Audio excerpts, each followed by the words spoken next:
Shalom, peuple de Dieu. Nous, pasteur Élie Djema, de l'Assemblée de délivrance et de révélation, venons ce jour partager la parole de Dieu sur le thème intitulé « Lavez vos pieds ». Laver les pieds est une tradition qui consacre la pureté du corps. Elle est une pratique vécue dans l'Ancien Testament et reconduite dans le Nouveau Testament. Les anciens Israélites y pratiquaient de par le livre d'Exode et dans l'évangile de Jean pour le Nouveau Testament. Notre Seigneur Jésus-Christ lui-même en a lavé les pieds de ses disciples. Dans l'Ancien Testament, la tradition est millénaire du peuple parmi les enfants d'Israël.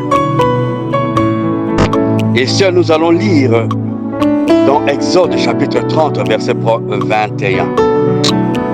Ils se laveront les mains et les pieds afin qu'ils ne meurent point. Ce sera une loi perpétuelle pour Aaron, pour ses fils et pour leurs descendants. Parole du Seigneur.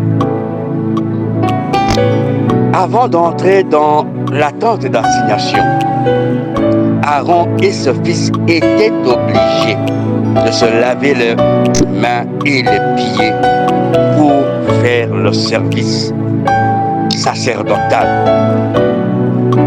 C'est un acte de pureté. On ne peut pas se présenter impur devant le Dieu saint. Le pouvoir à ce niveau-là est investi dans les pieds. En lisant Josué chapitre 3, verset 13, et dès que les sacrificateurs qui portent l'arche de l'Alliance, portent l'arche de l'Éternel, le Seigneur de toute la terre, poseront la plante des pieds dans les eaux du jardin. Les eaux du jardin seront coupées, les eaux qui descendent d'en haut et celles qui s'arrêteront en un monceau. Il y a à ce niveau-là des pieds des sacrificateurs qui portaient l'arche de l'Éternel. Lorsqu'ils posèrent sur le seau, automatiquement les eaux s'arrêtèrent. C'est un pouvoir qui est investi dans les pieds saints, dans les pieds purs. Certains serviteurs de Dieu qui entrent dans nos maisons, dans nos bureaux, dans nos chantiers, les purifient automatiquement. D'autant plus que leurs pieds sont purifiés, leurs pieds ont un pouvoir investi pour sacrifier, pour arrêter tout ce que n'est pas de Dieu. Les pieds sacrifiés ont un pouvoir. Raison pour laquelle Moïse, devant la présence de Dieu, avait été demandé d'ôter ses sandales afin de communier à la sainteté de l'Éternel. Et à ce niveau-là, Moïse avait communié avec la sainteté de l'Éternel par ses pieds. Exode chapitre 3 verset 5, Dieu dit: n'approche pas d'ici. Ôte tes souliers de tes pieds, car le lieu sur lequel tu te tiens est une terre sainte.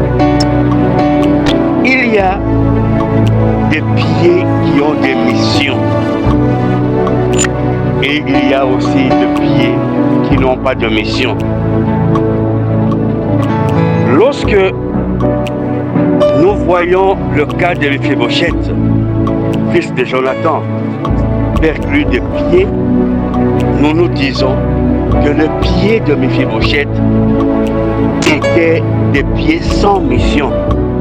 Pourtant, pour les autres, ils ont des pieds fermes qui symbolisent la stabilité, qui ont une mission à réaliser. Dans 1 Roi chapitre 14 verset 12. Et toi, lève-toi, va dans ta maison. Dès que tes pieds entreront dans la ville, l'enfant mourra. Le pouvoir s'éclaircit de plus en plus et plus dans Psaume chapitre 8 verset 6. Tu lui as donné la domination sur les œuvres de tes mains. Tu as tout mis sous ses pieds. Dans Psaume chapitre 17 verset 5. Mes pas sont fermes dans tes sentiers. Mes pieds ne chancellent point. Les pieds qui ont une mission ne chancellent point. Les pieds ne chancellent point. Les lieux corruptibles sont conduits devant Dieu. Donc, nous qui avons des pieds à mission, nous devons marcher, nous devons être conduits devant Dieu.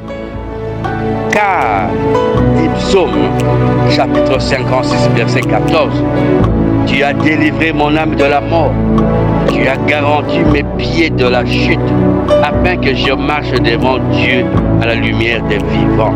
Bien-aimé dans le Seigneur, examine-toi en un instant. Combien de fois ou combien de temps tes pieds t'ont conduit dans des maisons de veuves? Combien de fois ou combien de temps tes pieds t'ont conduit auprès de prostituées, auprès de féticheurs? Combien de fois tes pieds t'ont conduit dans les maisons des musiques, dans les maisons des politiques, pour concocter, pour planifier des plans maléfiques? Combien de temps et combien de fois tes pieds t'ont conduit dans les hospices de vieillards, dans des maisons des orphelins, dans les pieds ou dans les hôpitaux ou dans les prisons pour partager la parole du réconfort à cette catégorie de personnes? Autant d'interrogations. Maintenant, pour les uns comme pour les autres, chacun est face à la parole de Dieu, chacun est face à sa conscience. Le Nouveau Testament nous parle des pieds et dit,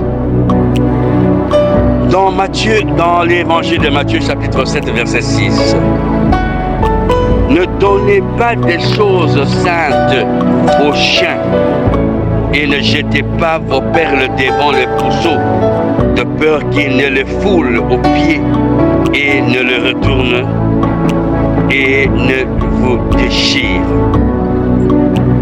Les choses saintes, autrement dit sacrées, distribuées aux pauvres. Ne voyons-nous pas aujourd'hui? Ne voyons-nous pas aujourd'hui beaucoup de personnes chérir les animaux plus que les personnes créées à l'image de Dieu? Cet amour vers le bête est une perle jetée aux pieds de porc. Pourtant, nous voyons dans nos quartiers, dans nos communautés, dans nos villages, dans nos villes, des personnes nantis jeter de la nourriture à la poubelle, jeter des habits. Pourtant, il y a des sans-abri. Pourtant, il y a des pauvres à la recherche d'une chaleur de considération et d'amour. C'est avec raison que l'évangéliste Matthieu souligne au chapitre 18, verset 8, de couper la main ou le pied qui est une occasion de chute. Si ta main ou ton pied est pour toi une occasion de chute, coupe-les et jette-les loin de toi. Mieux vaut pour toi entrer dans la vie boiteux ou manchot que d'avoir 2 pieds ou 2 mains et d'être jeté dans le feu éternel. Bien-aimés dans le Seigneur, l'évangéliste Luc, à son chapitre 8, verset 28, me pousse à cette interrogation. Pourquoi le fou de Gadarénien, après qu'il ait vu Jésus, se jeta à ses pieds et non à son cou? Ayant vu Jésus, il poussa un cri et se jeta à ses pieds et dit d'une voix forte, « Qu'y a-t-il entre moi et toi, Jésus, Fils de Dieu très haut? Je t'en prie, je t'en supplie, ne me tourmente pas. » Ce verset trouve son explication, mieux sa justification, dans Hébreux chapitre 2, verset 8. Tu as mis toutes choses sous mes pieds. En effet, lui soumettant toutes choses, Dieu n'a rien laissé qui ne lui fût soumis. Cependant, nous ne voyons pas encore maintenant que toutes ces choses lui soient soumises. Le pouvoir est au pied de Jésus-Christ. Raison pour laquelle, même au mont Golgotha, à la croix, les pieds de notre Seigneur Jésus-Christ ne furent pas brisés. Tout pouvoir, tout est soumis aux pieds de Jésus-Christ. Bien-aimés dans le Seigneur, Paul aux Hébreux, à son chapitre 12, verset 13, nous conseille en ces termes: et suivez avec vos pieds des voies droites, afin que ce qui est boiteux ne dévie pas, mais plutôt se raffermisse. Beaucoup de pieds sont souillés et n'ont plus de pouvoir d'écraser la tête du serpent. À cet effet, il faut laver ses pieds. Aujourd'hui, comment faut-il laver les pieds? Aujourd'hui, comment faut-il respecter cette tradition qui est millénaire? Aujourd'hui, comment? Qu'est-ce que veut dire laver ses pieds? C'est de se repentir des péchés des pieds. Oui, nos pieds nous ont conduits à commettre beaucoup de péchés. Imaginez que tes pieds t'ont permis d'accéder à la maison d'une femme mariée ou à la maison d'un homme marié. Tes pieds t'ont permis d'accéder à un lieu d'aisance pour commettre le péché d'adultère, de fornication, le péché de vol, le péché de meurtre. Oui, les pieds t'ont permis d'accéder à cette loge mystique. Les pieds t'ont conduit à commettre des péchés. pour laver ses pieds, il faut se repentir de péché que tes pieds t'ont permis de commettre. Et c'est par là que nous aurons lavé nos pieds, et c'est par là que nous aurons un pouvoir d'écraser la tête de serpent. Ce qui est souvent visible dans nos églises pendant les prières de combat spirituel. Si réellement nos pieds sont purifiés, nous aurons le pouvoir d'écraser, de couper, de jouer réellement un rôle que nous voulons réaliser. Et ces pieds purifiés nous permettront d'aller au travers le monde entier, évangéliser, apporter la bonne nouvelle. Les pieds purifiés nous permettront de délivrer des maisons, de délivrer des terres, de délivrer des espaces, parce que nos pieds auront un pouvoir qu'il faut. Jean chapitre 13, verset 1er à 15. Au verset 14, il est dit: si donc je vous ai lavé les pieds, moi le Seigneur et le Maître, vous devez aussi vous laver les pieds les uns les autres. C'est au travers ce devoir que aujourd'hui je lave vos pieds en vous exhortant à vous repentir des péchés que vos pieds vous ont permis de commettre. Je lave vos pieds maintenant, et que vous aussi, vous puissiez laver les pieds des uns comme des autres. Telle est la recommandation de notre Seigneur Jésus-Christ. Prions. Seigneur Jésus, nous te sommes infiniment reconnaissants pour l'exhortation du jour. Oui, nos pieds nous ont conduits à commettre des péchés.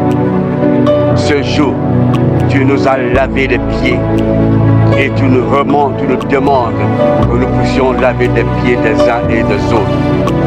Je viens pleurer ton pardon pour moi-même, pour mon frère, pour ma soeur qui va écouter cette exhortation, afin que ses pieds soient lavés et que ses pieds obtiennent un pouvoir de délivrance, un pouvoir pour écraser la tête de serpent, un pouvoir pour marcher sur le chemin de la félicité, un pouvoir pour marcher le gradin du royaume des cieux. Ainsi nous avons demandé au nom puissant de Jésus-Christ de Nazareth. Amen. Maranatha, pasteur Élie Djema, le tabernacle de Dieu.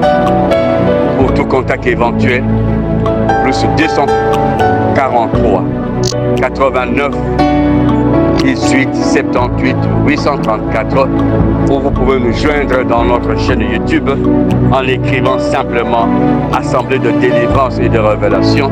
C'est à quoi nous vous invitons à vous abonner, à partager l'évangile, car l'âme vaut plus que toute chose.